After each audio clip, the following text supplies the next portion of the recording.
Bonjour et bienvenue dans l'Almanach des Fées Célestes. Je suis ravi de vous retrouver pour vous présenter le bulletin astronomique pour la période du 9 au 16 mai 2026, la quatrième phase de la première lune de printemps nord, automne sud, donc en ce beau jour du 8 mai 2026. J'enregistre cette vidéo. Je suis Claire Henrion, chroniqueuse astronomie, montres étoiles et aussi astrologue. Dans le bulletin astronomique, je vous emmène de semaine en semaine, ou plus exactement de phase lunaire en phase lunaire, vous préparez à voir ce que vous allez voir et savoir un peu ce que vous ne verrez pas. Donc nous sommes les pieds sur terre, la tête dans les étoiles, les mains à l'œuvre et le cœur joyeux. Je vous remercie beaucoup d'être là, suivre ces vidéos. N'hésitez pas, bien sûr, à commenter, partager, surtout liker et enfin aussi liker en premier. Merci beaucoup. N'hésitez pas à vous abonner si ce n'est déjà fait, afin que ce petit bulletin qui sans prétention, qui a pour seul but de nous reconnecter justement pour de vrai, les pieds sur terre, la tête dans les étoiles. Qu'est-ce qu'on va voir dans le ciel ce soir ou demain ou en fin de nuit, enfin tout au cours de la nuit, et aussi qu'est-ce qu'on peut comprendre aussi le jour avec le soleil, enfin tout ça, tout ça, tout ça. Donc c'est parti pour cette semaine de la quatrième phase de la lunaison, donc du dernier quartier, le 9 mai, à la nouvelle lune, le 16, donc vendredi 9 mai et samedi 16 mai. Donc une période de 8 jours, puisque la lune passe à l'apogée, donc sa course est un peu plus lente quand les astres s'approchent enfin, de l'apogée, c'est-à-dire la plus grande de leur distance à la Terre en l'occurrence, puisque là c'est apogée, périgée, apogée, c'est par rapport à la Terre, Géo, etc. On parle de périhélie, aphélie quand il s'agit du Soleil. La Terre est à l'aphélie, par exemple, au mois de juillet, au plus loin du Soleil, et au périhélie au mois de janvier. Et sinon, on parle de périastre et apoastre. Enfin, c'est toujours le plus près ou le plus loin d'une orbite de son pôle d'attraction principal, enfin du petit corps par rapport au gros corps. Parce qu'en fait, c'est les deux corps qui sont concernés, mais la masse des deux corps par la distance au carré, bon, ça nous, c'est la loi des orbites créée, inventée, enfin découverte par Kepler, parce que, mon Dieu, si on n'avait pas eu ces trois lois de Kepler, on n'en serait pas aujourd'hui à explorer l'espace, hein. C'est certain que c'est capital. Alors revenons un peu plus directement aux événements de cette semaine. Je vais partager l'affiche immédiatement. La fiche résumée que vous trouvez dans l'article, dont le lien est dans la description de la vidéo et sur laquelle on va retrouver déjà tout ce qui fait l'événementiel céleste de la semaine. Et puis après, nous irons sur Stellarium pour visionner à l'avance ce que nous pourrons voir dans le ciel. Donc nous allons du dernier quartier de lune le samedi 9 mai à 23h10 à la nouvelle lune le samedi 16 à 22h pile. La nouvelle lune aura lieu dans le 26e degré du signe du taureau. La lune et le soleil sont alors devant la constellation du bélier.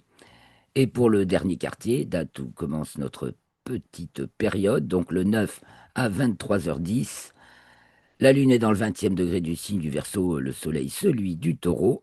La Lune est devant la constellation du Capricorne, le Soleil celle du Bélier. Il y est depuis le... Bon, vous voyez le bulletin précédent, j'ai pas tout en tête. 18 avril, je crois. Que se passe-t-il? En latitude, la Lune monte, elle va passer à son nœud ascendant lundi 11 à 6h37. En déclinaison, la Lune monte également. Elle passe en déclinaison nord le 12, mardi 12 à 19h. Elle va sortir des limites zodiacales, elle continue à monter pour la nouvelle Lune, et elle est même hors limite zodiacale, cette nouvelle Lune du 16 mai, puisque la Lune monte. La limite zodiacale nord. Alors on va regarder un peu en fait, l'événementiel jour après jour, peut-être avant quand même les choses les plus marquantes, l'entrée de Jupiter dans le signe du Lion en héliocentrique le lundi 11, aussi en héliocentrique la conjonction de Mars avec Saturne le mardi 12, en géocentrique l'apogée de Neptune, ensuite la conjonction de la Lune, non, l'apogée de Mercure, quand Mercure est au plus loin de la Terre, car Mercure est en conjonction supérieure, donc Mercure conjoint Soleil, j'ai oublié de marquer conjonction supérieure, le 14 mai à 16h24, donc c'est un alignement Terre, Soleil, Mercure, Mercure de l'autre côté du Soleil, c'est pleine Mercure. Je vais le noter, vous voyez, ça, j'ai beau avoir relu. Euh, eh bien, je l'ai pas marqué sur la fiche, or c'est quand même pratique s'en souvenir. Voilà, donc c'est la conjonction supérieure équivalent à pleine Mercure, et puisque le cycle Mercure-Soleil en géocentrique commence de la conjonction inférieure de Mercure, ensuite élongation ouest maximale, puis conjonction supérieure, puis élongation est maximale. Donc élongation ouest maximale après la conjonction inférieure, elle est du matin, puis c'est la conjonction supérieure. Ça marche pour Mercure et pour Vénus, puisque ensuite, parce qu'elles sont à l'intérieur de l'orbite de la Terre par rapport au Soleil. Donc, on peut jamais les voir réellement, on peut pas les voir à l'opposition. Elles sont toujours pour Mercure dans un angle de seulement 30 degrés maximal par rapport au Soleil. C'est-à-dire que Mercure, vu de la Terre, n'est jamais visuellement à plus de 30 degrés d'arc du Soleil. Donc c'est pour ça qu'on la voit soit le matin brièvement, soit le soir brièvement, mais jamais plus. Pour Vénus, c'est la même chose, mais pour des périodes quand même allant jusqu'à 4 heures avant le Soleil le matin ou 4 heures après le Soleil le soir. Donc là, c'est la conjonction supérieure de Mercure, donc le 14. Et donc, elle n'est pas visible à ce moment-là, puisqu'elle est alignée avec le Soleil. Elle est même dans le champ du coronographe Lascaux C3. Donc, vous avez le lien, évidemment, si vous allez dans l'article mentionné dans la description de la vidéo. Donc, Mercure se trouve dans ce champ du coronographe Lascaux C3, c'est-à-dire le disque du Soleil est masqué, et ça permet de voir ce qu'il y a dans l'environnement immédiat du Soleil. Et puis, elle passe même dans le champ du coronographe Lascaux C2, qui a un champ beaucoup plus réduit. Et le jour même de l'occultation, il faut dire que Mercure n'est à qu'à 9 minutes au nord du Soleil. Mercure vient de passer à son nœud ascendant, bah, juste avant, hein, le 19. Donc, elle est en plus dans le plan de l'écliptique, la planète Mercure, à peine au-dessus. Donc, en fait, le Soleil occulte Mercure pour la Terre. Le Soleil passe devant Mercure. Donc, de toute façon, même dans le champ du coronographe, on verra plus Mercure puisqu'il sera caché par le Soleil. On peut guetter, par contre, sa disparition, puis sa réapparition. Et ça, de votre fauteuil devant votre écran, hein. C'est c'est amusant et intéressant. Voilà pour le gros des événements de la semaine. Il y aura le dernier croissant de lune le vendredi 15, à l'œil nu facile, en fin de nuit, donc vers 5h30, et même le samedi 16. Alors prenez des jumelles, il y aura encore un très fin croissant de moins de 1%, moins de 1%, voilà, je détaille, à choper vers 6h moins le quart, voilà, le temps qu'il se lève, hein, il se lève à 5h34, donc peu de temps après son lever, 5h34 pour ma localisation, évidemment. Ça se décale un petit peu de quelques minutes pour la France métropolitaine, si vous n'êtes pas au même endroit que moi. Or, c'est le cas si vous n'êtes pas très tout près, quoi. Voilà. Alors, résumons maintenant, reprenons jour par jour l'événementiel de cette période. Donc, samedi 9 mai à 23h10, dernier quartier. Événement de la journée, samedi 9 mai, dernier quartier. 20e degré du signe du Verseau pour la Lune, du Taureau pour le Soleil. Dimanche 10, Mercure entre dans le signe du Taureau en héliocentrique et va s'y trouver jusqu'au 15 mai. Et en géocentrique, la Lune entre dans le signe des Poissons à 19h39. Lundi 11 mai À 5h33, Jupiter entre dans le signe du Lion en héliocentrique et va s'y trouver jusqu'au 23 mai 2027, un an à peu près, hein. Et en géocentrique, elle est toujours en Cancer, elle entrera dans le signe du Lion le 30 juin. Lundi 11, la Lune à 6h37 passe à son nœud ascendant, donc en latitude écliptique nord. Et nous arrivons à mardi 12. À 19h, la Lune passe en déclinaison nord. Là, c'est par rapport au plan de l'équateur céleste, qui est l'équateur terrestre prolongé dans l'espace. Donc, elle passe aussi en déclinaison nord. Donc, elle est montante.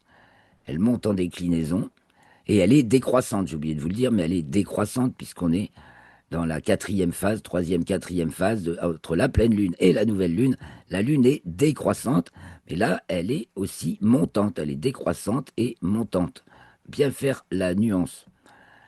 Toujours mardi 12, Mars est conjoint Saturne en héliocentrique et ça va bientôt se produire. Non, c'est déjà passé en géocentrique, hein. Mars, Saturne commence à être visible en géocentrique et Mars, encore un peu difficile, mais elle est déjà présente dans le ciel du matin. Nous arrivons à mercredi 13 à 2h03. La Lune entre dans le signe du Bélier. Et à 2h08, Mercure est à l'apogée, donc au plus loin de la Terre. On l'a dit. À la vôtre, il faut que je boive une gorgée. Excusez-moi. Dès que je parle un peu trop. Nous sommes toujours mercredi 13 mai. À 8h20, la Lune est conjointe à Neptune. À 19h57, alors Neptune qui est dans le quatrième degré du signe du Bélier. Et qui se lève donc à 4h42 pour ma localisation, le 13 mai, juste, et la Lune un petit peu avant, une demi-heure avant, la Lune se lève, puis Neptune. Évidemment, on ne voit pas Neptune, mais on pourra s'amuser à deviner sa position par rapport à la Lune. À 19h57, le 13 mai, Mercure passe à son nœud ascendant, donc en latitude écliptique nord. En géocentrique, en héliocentrique, c'est toujours dans le 19e degré du signe du Taureau. En géocentrique, c'est variable, et là, elle est dans le 21e degré du signe du Taureau. Elle attendra son maximum de latitude nord le 28 mai en héliocentrique, le 2 juin, ce qui est toujours 7 degrés, le 2 juin en géocentrique, 2 degrés 10 minutes. Toujours mercredi 13, la Lune est conjointe à Saturne à 20h09, dans le 4e degré du signe du Bélier également. Je crois que je me suis trompé. C'est un peu plus loin que ça. Il faut que je vérifie. Donc le 13. Ah oui, 11e bélier. Il me semblait bien, hein. Saturne, 11e bélier. Ça peut pas être dans le même degré. C'est une quinzaine d'heures plus tard qu'après Neptune. Saturne a déjà pris de l'avance devant Neptune. Donc, euh, c'est 11e degré du signe du bélier. La Lune est conjointe à Saturne. Eh ben, c'est voilà tous les événements de ce mercredi 13, donc conjonction Lune-Neptune et Lune-Saturne. Alors, Lune-Saturne, bon, ben, ça se remarquera surtout le 14 au matin. Le 14, justement, jeudi 14 mai, à 15h55, le Soleil arrive devant la constellation du Taureau et va y rester jusqu'au 21 juin. Donc, du 14 mai au 21 juin, le Soleil est devant la constellation du Taureau, tandis qu'il va entrer dans le signe des Gémeaux. Mais par contre, le 21 juin, il entrera dans le signe du Cancer et il arrivera devant la constellation des Gémeaux. Euh, le Soleil, la Lune ou les planètes sont dans un signe, parce que c'est comme l'heure, c'est à la montre, hein, du cycle Terre-Soleil. Et le Soleil est devant une constellation, c'est-à-dire devant un fond d'étoiles qui sont infiniment plus lointaines et qui dessine le décor. Et il y a un décalage petit à petit, n'est-ce pas, dû à la précession des équinoxes. Donc, j'aime parler de là ce qui est dans un signe et qui est devant une constellation pour bien faire la différence. C'est important. Donc, vous avez toujours le lien aussi pour mon petit e-book gratuit qui s'intitule Signes et constellations du zodiaque, la différence. Donc, si vous voulez creuser un petit peu, c'est important, hein, parce que c'est une énorme confusion qui induit une ignorance, voilà, de base, quoi. C'est terrible. cette confusion. Ça fait partie des grands soins primordiaux qu'on peut accorder à l'humanité que de rétablir la vérité sur ces sujets, hein, parce que ça fait une centaine d'années qu'elle commence à être bien gommée. Avant, on faisait pas, on f- les astronomes faisaient la différence. Et puis, ils se sont tout un tas d'événements, ou du moins volontaires ou pas, je pense plutôt involontaires, hein, comment fonctionne le mental humain, fait, que- f- font qu'il y a une centaine d'années, on s'est mis à confondre signes et constellations, ça faisait bien. C'était pour mieux confondre l'astrologie, pour dire, ah, les astrologues, c'est des nuls. Alors que le zodiaque, il n'y a pas de réalité physique, physiologique plus évidente, plus certaine que celle du zodiaque. C'est donné par les équinoxes et les solstices entre chacun de ces quatre points donc fondamentaux, astronomiques fondamentaux. Hein. Équinoxe, c'est le jour nuit égale. Solstice, c'est quand il y a un maximum de nuit ou de jour pour un hémisphère. Et il y a entre chacun de ces moments capitaux de l'année, et ben, il y a une saison découpée en trois phases, un, deux, trois, début, milieu, fin, en toute logique. Et ça, c'est invariable. Et c'est même par rapport à ce repère-là qu'on a tous les autres. Donc je tiens à le repérer, le 0 degré du signe du bélier, c'est toujours l'intersection du plan de l'équateur avec celui de l'écliptique, et quelles que soient les étoiles qui soient en arrière-plan, que ce soit aujourd'hui, il y a 10 000 ans, ou dans 10 000 ans, évidemment, ce ne sera pas les mêmes étoiles qui seront derrière, mais ce sera toujours le jour où le soleil culmine au zénith à l'équateur, et que jour après jour, la Terre lui présente de plus en plus de nord. La Terre qui tourne autour, en quelque sorte, présente de plus en plus son nord au soleil. Et bien, le jour de l'équinoxe sera toujours le jour de l'équinoxe, il sera toujours le 0 degré bélier. C'est comme ça. C'est le, Ça, c'est une évidence objective que seule la mauvaise foi peut faire nier, ou bah, le fait qu'on n'y ait pas pensé. Je veux dire, c'est pas forcément. C'est simplement, on a oublié d'y penser parce que c'est trop simple. Bon, je reprends. Ah, je fais des divergences. Donc, nous arrivons à jeudi 14 mai. Le soleil arrive devant le signe, la constellation, pardon, du taureau. Et c'est le jour de la conjonction supérieure de Mercure, donc, dont je vous ai parlé. Donc à 16h16, 16h15 en héliocentrique, Mercure est opposé à la Terre du point de vue du Soleil. 24e degré du signe du taureau pour Mercure, Scorpion pour la Terre. Et à 16h24 en géocentrique, c'est le même phénomène. Hein. Mercure est conjoint au Soleil, 24e degré du signe du taureau. Alors Mercure est déjà devant la constellation du Bélier, et le Soleil est déjà devant... non, Mercure est encore devant la constellation du Bélier, et le Soleil est devant celle du Taureau. Mais il s'en faut de très peu, puisque à 16h38, soit 14 minutes plus tard, Mercure arrive devant la constellation du Taureau. Et elle va s'y trouver jusqu'au 1er juin, où son mouvement est direct jusqu'au mois de juillet. Jeudi 14, la Lune est conjointe à Mars à 23h32, donc on verra le 15 au matin, on verra le croissant de lune, le fin croissant de lune, voilà, le dernier croissant sûrement visible à l'œil nu, le 15, et il y aura Mars juste en dessous, alors plus difficile à voir. Avec des jumelles, ça peut commencer à être possible. Nous arrivons donc à vendredi 15 à 4h31, la lune entre dans le signe du taureau, et c'est donc le dernier croissant, avec l'opportunité ou pas de capter Mars, peut-être avec des jumelles. Donc ce dernier croissant de lune du 15 mai, donc avoir vers 5h30 du matin, disons avoir environ 1 heure avant le lever du soleil, il est de 4%, il est 40 heures avant la nouvelle lune, il se lève à l'est-nord-est, et il est à 3 degrés de hauteur, alors que le soleil est encore à 8 degrés sous l'horizon. Et donc il se lève à 5h05 pour une lune qui se lève à 6h24, il se lève 1 heure et quart avant le soleil, et il est encore un peu gros, on a le moyen de le voir facilement à l'œil nu. Vendredi 15 à 16h22, Mercure entre dans le signe des Gémeaux en héliocentrique, et À 21h57, et Mercure est conjoint à Uranus en héliocentrique, puisque Uranus est actuellement dans le deuxième degré du signe des Gémeaux en héliocentrique. Nous revenons, c'est les pieds sur Terre. Donc en géocentrique, c'est le samedi 16. Donc dernier croissant. Et puis il y a l'ultime croissant qui est visible pour les Canaries, donc un peu plus tard encore. Dans leur petit matin aux Canaries, ils auront l'ultime croissant de cette lunaison. Et le samedi 16 encore, bien sûr, à 18h25, la Lune sort des limites zodiacales, nord, et à 22h, c'est la nouvelle Lune, donc le début de la deuxième Lune de printemps nord, automne sud.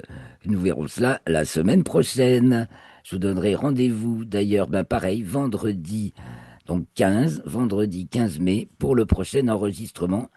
Donc si vous voulez assister, surtout n'hésitez pas, vous avez le lien pour vous inscrire dans la description de la vidéo. Les autres événements, les petits détails qui ne sont pas notés dans la chronologie, que vous retrouvez dans Mais encore. Donc l'étoile polaire au méridien à la minuit exactement le 9 mai, j'en ai parlé dans le bulletin précédent. Ah, les Parisiens, vous allez assister à ce moment annuel, ce rendez-vous annuel du coucher de soleil dans l'arche de l'Arc de Triomphe, vu depuis le rond-point des Champs-Élysées, entre le 6 et le 11 mai, selon comment vous vous positionnez exactement. Bon, généralement, c'est le 8 mai, dans l'axe pile, mais voilà, entre le 6 et le 11 mai, vous pouvez voir passer le soleil dans l'arche de l'Arc de Triomphe avant son coucher. Et il y a de belles photos qui sont faites d'ailleurs, et il y a beaucoup, je crois, de photographes qui viennent à ce moment-là faire photographier cet événement, mais vous pouvez vous faire des alignements de soleil ou de lune avec des éléments de paysage ou des monuments particuliers que vous pouvez calculer à l'avance grâce à certaines applications, dont je donne le lien, toujours dans le même article. Donc n'hésitez pas, si vous n'êtes pas ailleurs qu'à Paris, vous pouvez quand même vous faire de ce type d'observation. Puis bon, ils n'ont pas beaucoup de ciel, les Parisiens, alors ouais, ils ont ça. Le 12 mai, début de la 2311e rotation synodique du Soleil, donc le mouvement du Soleil en rotation sur lui-même. Bon, quoi il est fluide, le Soleil. Il n'a pas la même vitesse de rotation à l'équateur qu'au pôle. Ça varie de 25 à 31 jours. Mais néanmoins, on compte les rotations synodiques, donc qui mesurent un tour de Soleil, donc environ 28 jours, je pense. Nous avons donc en ce moment dans le champ du coronographe Lascaux C3, nous avons Mercure et Uranus. Mercure du 8 au 21 mai, Uranus du 13 au 31. On va voir leur conjonction le 18 mai. Elles vont être conjointes, mais on le verra que dans le champ de Lascaux C3, pas de nos yeux, car elles seront invisibles dans le ciel. Donc Mercure passe aussi dans le champ du coronographe Lascaux C2 le 14 mai. Nous avons l'équation de temps qui est à son premier maximum de négatif de l'année, le 14 mai à 14 heures. C'est-à-dire que le midi vrai se produit avant le midi moyen, quelques minutes, 3 minutes, quelques secondes. Le midi vrai, donc le moment où le soleil passe réellement au méridien, se produit à ce moment-là 3 minutes et quelques avant le midi moyen, qui est calibré toutes les 24 heures. Or, le midi vrai, il est fluctuant justement du fait que il y a deux paramètres, je les explique aussi dans l'article, entre autres le fait que la Terre accélère quand elle va près du périhélie et décélère quand elle va vers l'aphélie. Donc ça affecte le passage du Soleil au méridien pour lieu donné, même si son temps de rotation est toujours le même. Du coup, le Soleil va passer au méridien un petit peu avant ou un petit peu après. C'est ce que traduit l'équation de temps. Et le dernier croissant ultime pour les Canaries. Donc, ok, les petites planètes opposées au Soleil le 16 mai, Panopaea, et aussi Undina ou Ondine, 92 Ondine, 70 Panopaea, 92 Ondine. J'aime bien, juste pour mentionner leur existence, il y en a plein. On donne encore que les premières, c'est pas plus de 3 chiffres hein, dans leur numéro. Et puis, la Lune est conjointe à toutes les quatre astéroïdes premièrement découverts, le 9 mai à Junon, le 13 mai à Vesta et à Pallas, et le 16 mai à Cérès, donc qui sont les quatre premiers astéroïdes, Cérès ayant été découvert le 1er janvier de l'an 1800. La découverte des astéroïdes a ouvert le 19e siècle astronomique. Voilà, et donc les levées, culmination et coucher du Soleil et de la Lune, avec des jours de plus en plus longs, donc dans l'hémisphère nord, et donc des nuits de plus en plus courtes. Il y a même déjà des régions où il n'y a déjà plus de nuit complète si vous allez déjà suffisamment au nord. Eh ben, je crois qu'on va pouvoir passer à Stellarium. Vous avez les étalirides aussi comme étoiles filantes, maximum le 11 mai, c'est pas monstrueux. ZHR3, donc devant la Lyre, mais ça c'est pratiquement donc toute la nuit, puisque Vega de la Lyre se lève en début de nuit. Et vous avez les états aquarides, dont le maximum est passé la semaine dernière devant le Verseau, donc en fin de nuit. Les phénomènes de Jupiter, donc nous allons voir les planètes visibles. Donc allons-y sur Stellarium. Voilà, début de nuit, le 16 mai. Début de nuit, je suis tourné, vous voyez, vers l'ouest, hein. Et le soleil vient de se coucher. Si je le cherche, voilà, je cherche rapidement le soleil. Voilà, ça va nous dire soleil couché 21h13. Là, il est 21h30. Donc, on voit Vénus. Parce que dès que le soleil est couché, on peut, en sachant à peu près où elle est, trouver Vénus. Vous voyez, tout de suite, puisque c'est l'astre le plus brillant après le soleil et la lune. Donc, il est 21h30. Le ciel s'assombrit. Vénus brille de tous ses feux et on remarque vite fait, on remarque Jupiter qui, vous voyez, va se coucher de plus en plus tôt et Vénus se rapproche de Jupiter. Elles vont bientôt être conjointes. Alors on voit se dessiner les constellations, les Gémeaux, devant lesquels se trouve Jupiter. On voit Sirius est en train de se coucher, s'est couché, hein. Capella du cocher, ouais, on a même un espèce de V dessiné par Capella, qui est une étoile très brillante, et puis les planètes Vénus et Jupiter à l'ouest en début de nuit. Donc allons jusqu'à 22 heures, hein, ou 22h12, oui. Allons à 22h30. Déjà, les nuits sont courtes, hein. 22h30, là on a Vénus qui brille de tous ses feux un peu bas dans un ciel maintenant sombre et Jupiter qu'il faut profiter pour observer parce que on va bientôt plus la voir. Enfin, on a pour un mois encore de Jupiter. Et puis voilà, il y a Procyon du petit chien. Alors 22h30 vers le sud, que voyons-nous? Eh bien vers le sud, les étoiles, hein, comme je le rappelle presque toutes les fois, tous les ans à la même heure, ce sont les mêmes. Donc au sud, nous avons le Lion avec Régulus ici, qui vient de passer à sa culmination et qui bascule déjà du côté de l'ouest. Et la queue du Lion, d'Enebola, qui culmine. Et puis on remarque très vite Spica de la Vierge. Et en premier, on va remarquer Arcturus du Bouvier. Donc tourné vers le sud, voilà. Côté gauche, vous avez Arcturus et Spica. Côté droit, vous avez Régulus, si vous tournez donc vers le sud en début de nuit. Si on considère Arcturus, on va remonter et on va trouver qu'elle se trouve dans l'arc, dans le prolongement de l'arc formé par la queue de l'ours. Et qu'on prolonge encore et on arrive sur Spica de la Vierge. Donc là, nous sommes déjà tournés vers le sud-est, tournons-nous vers l'est. Et en début de nuit, donc s'élève à l'est Vega déjà de la Lyre, et si on prend un peu plus de temps, on va voir arriver Deneb et Altaïr. Le grand triangle de l'été. Mais Vega est déjà levé au nord-est, et au nord, en début de nuit, nous avons donc Cassiopée au plus bas, le dragon et la petite ours en haut à droite, donc qui s'élèvent du côté de l'est, la grande ours qui commence déjà, qui est très haut, mais qui commence déjà à basculer du côté de l'ouest, et Capella du cocher qui frise avec les étoiles Selon votre latitude, elle est circumpolaire ou pas. À Paris, elle est circumpolaire, par exemple. Donc, qui descend du côté de l'ouest. Donc, on va faire avancer notre horloge céleste. On va regarder justement, enfin, on va faire tourner avancer le temps et on regarde notre horloge céleste qui tourne autour du pôle, donc de la petite ours, donc de l'étoile polaire.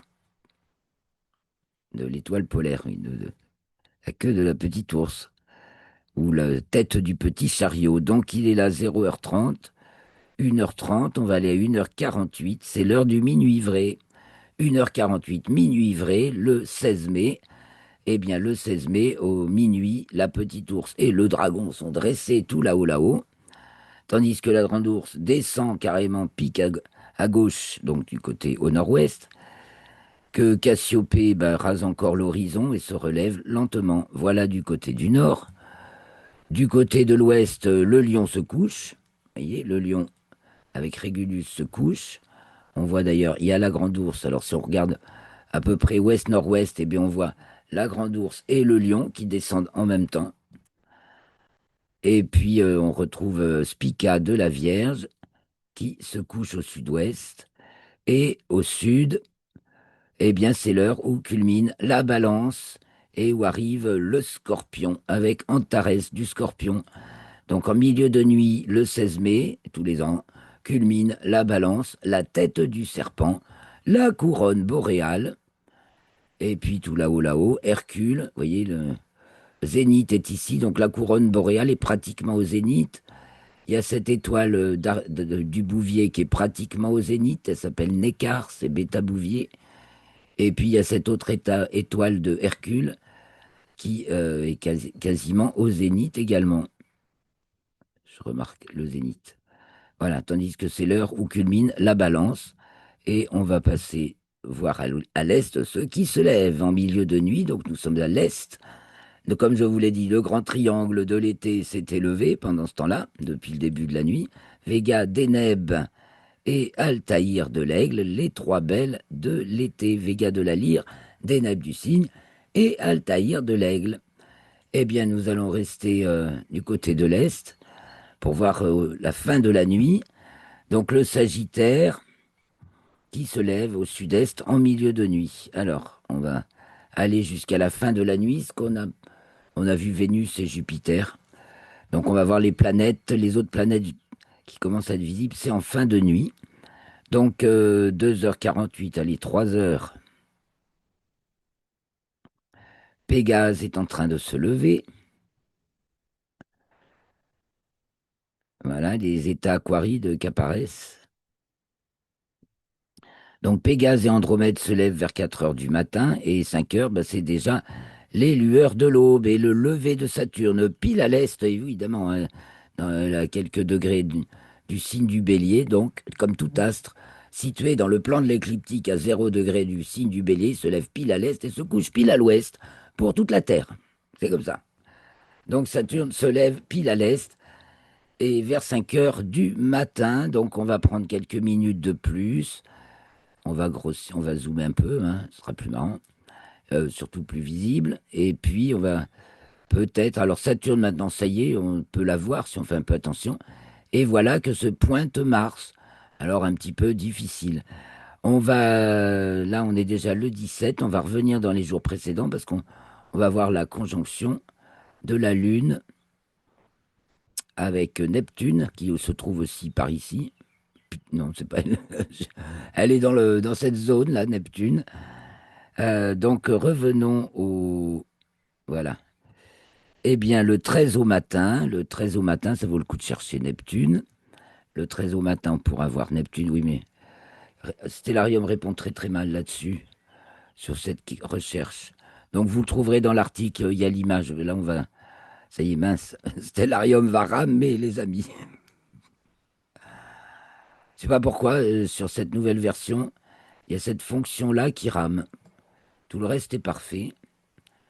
Et la fonction F3, donc recherche d'un objet, elle est particulièrement lente. Alors peut-être que mon ordi n'est plus très leste, mais pour le reste ça va, mais là, ça va pas. Ah là, là.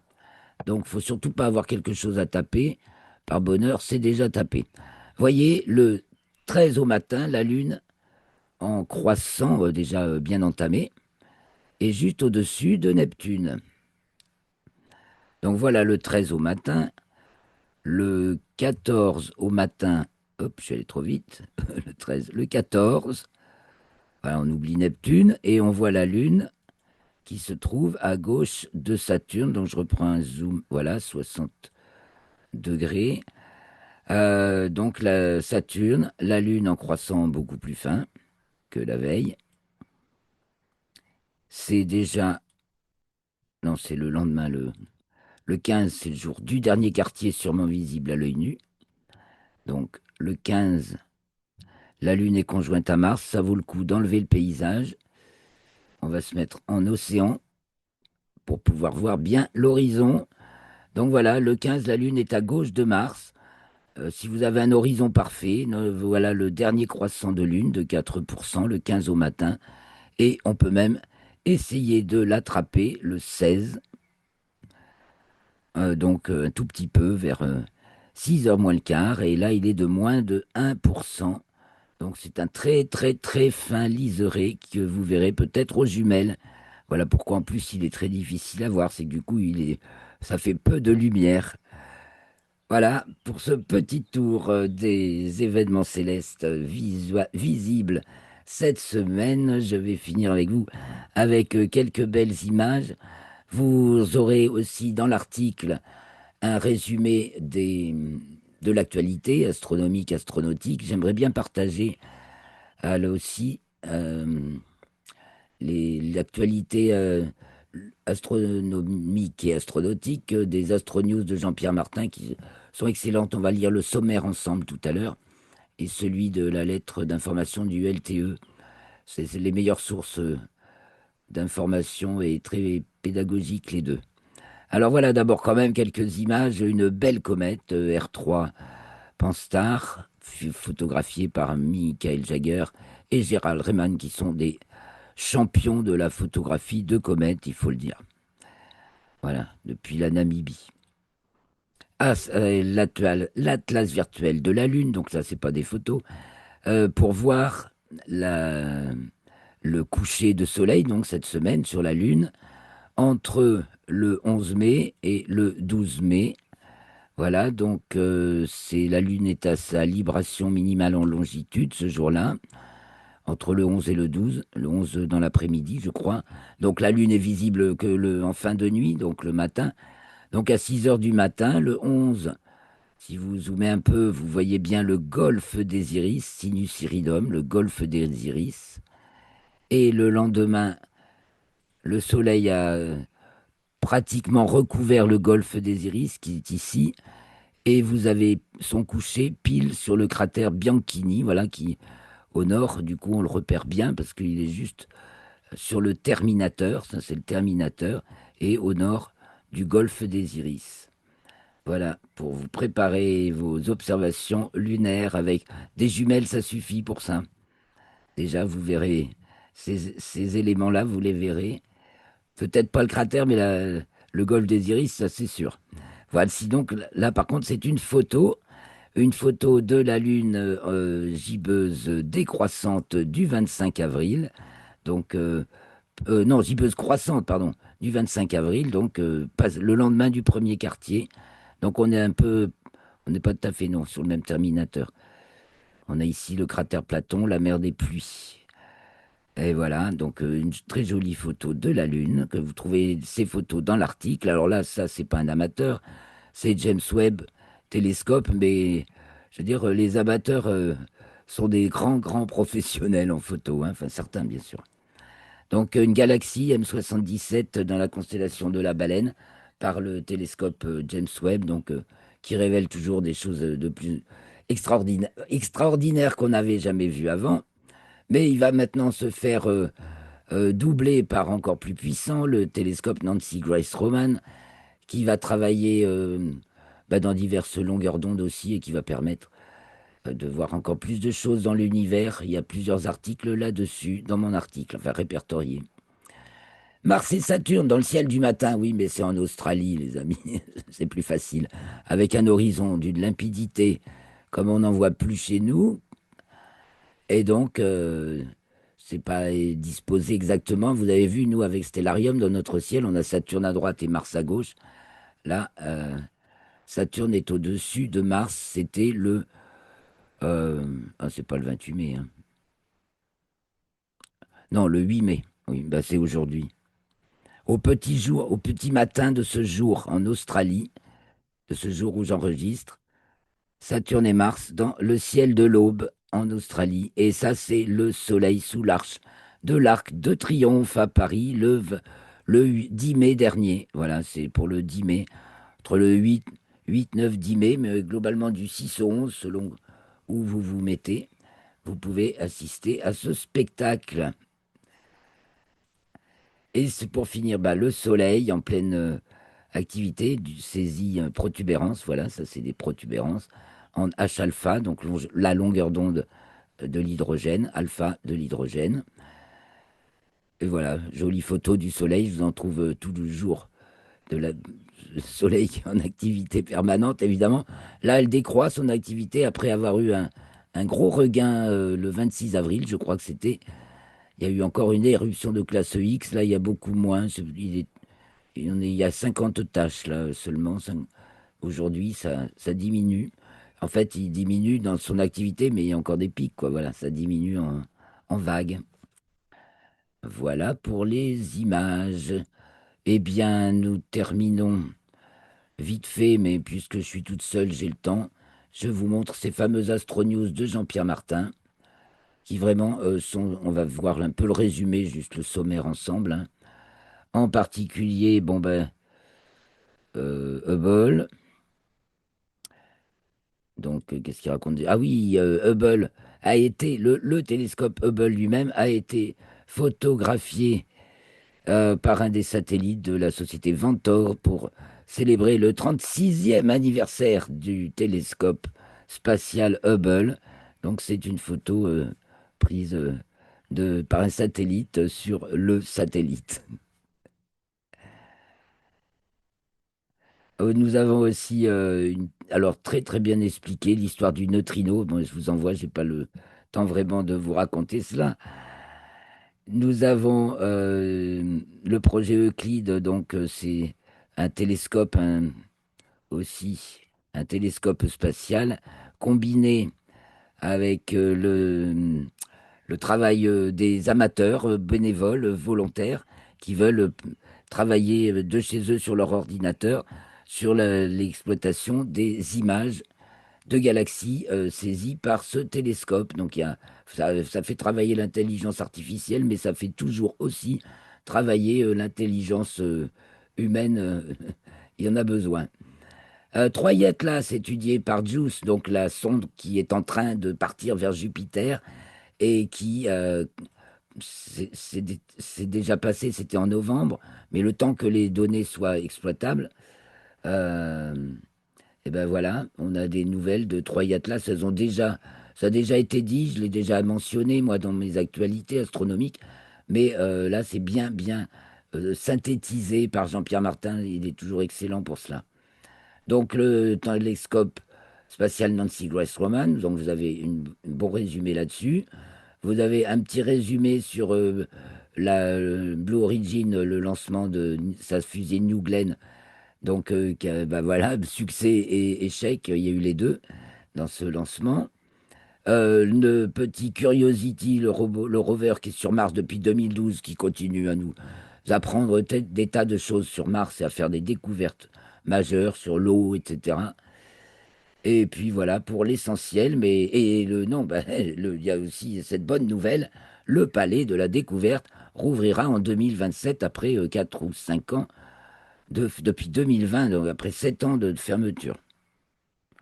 Voilà, très chers amis, je peux me glisser un peu sur la lettre d'info si c'est du mois de mai, voilà, du laboratoire Temps-Espace, Observatoire de Paris.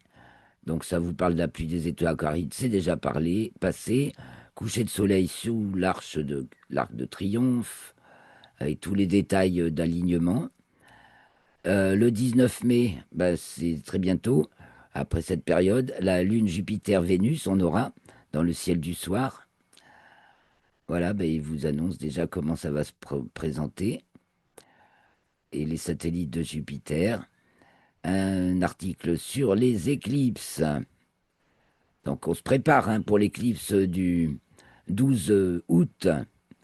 J'ai même fait une grosse commande de lunettes d'éclipse parce qu'on va faire une observation, bien sûr, commentée, et puis tout un tas d'articles, enfin, pas tous en même temps, hein, mais l'observatoire de Lille, de la ville de Lille, un petit article sur l'éclipse de Tintin et le Temple du Soleil, une application web pour observer l'éclipse de l'été à creuser, pour savoir où se positionner. Ah oui, fort intéressant. Et je vais vous laisser parce que je vais passer sur l'enregistrement de la suivante. Donc on va se quitter bah, sur cette image d'éclipse. J'arrête le partage. Je vous remercie beaucoup pour votre attention. J'espère que ce bulletin astronomique où j'ai pris un peu plus de temps que d'habitude vous a plu et qui vous en donnera envie d'explorer un peu plus et d'échanger ce sur quoi vous aurez, ce que vous aurez creusé, voilà, de votre côté. Donc, je vous souhaite une excellente semaine, les pieds sur terre, la tête dans les étoiles, les mains à l'œuvre et le cœur joyeux. Yes! Bien à vous et à la semaine prochaine.